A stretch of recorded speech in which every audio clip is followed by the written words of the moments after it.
Hi guys, alam niyo kung nasan kami ngayon? Nandito kami sa Burnham Park. Burnham Park. Ayan o, Burnham Park.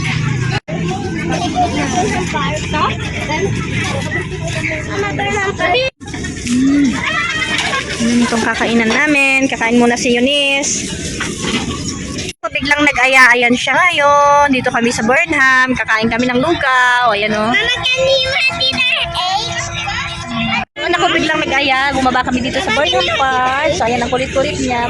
Buti na lang may kainan dito kahit mainit. So, ang ganda o ng pwesto namin on dyan. Tapos may payong lang here. Ayan. Tapos kakain kami. Yan ang store nila. Kakain kami ng lugaw. Bye! Nag-bike na. O, see?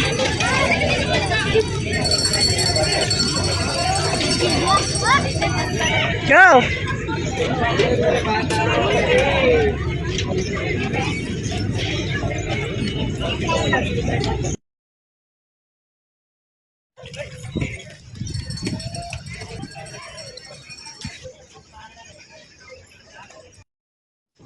After mag-bike ng boneknik ko, ayan, nagkakad-lakad muna kami dahil meron akong bibili sa aquarium. Pero eto nga, nakita ko eto dito sa tabi ng police station ay meron palang bagong stall. So ayan, siguro nag-open to ng panagbanga opening. So ayan, para merong mga food stall at saka mga souvenir stall naman sa kabila. Ayan, so nag-ikot-ikot nga kami ng baby ko. Iniwan ko siya dun sa kabila dahil may palaruan naman dun.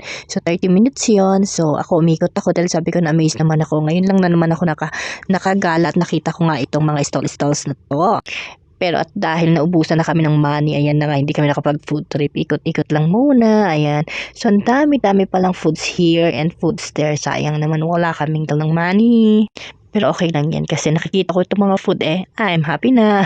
So, later, babalikan ko na si Boneknek doon sa kanyang pinagplayan and then uwi na kami. Ayan, babalik na lang kami here if we have money na. So, ayan, let's ikot-ikot muna dahil first time ko ulit nakakita ng ganito. Hindi ko lang sure if yearly talagang may ganito, but ang alam ko is, yun nga, ang daming stalls dito ng food and mag-e-enjoy talaga yung mga turistang pupunta at saka lahat dito is mag-e-enjoy talaga. So, ayan, babalikin ko na si Boneknek doon. Ayun na siya. So, mamaya-maya, time's up na sa kanyang time. So, uwi na muna kami at least nga nakapag-enjoy talaga siya.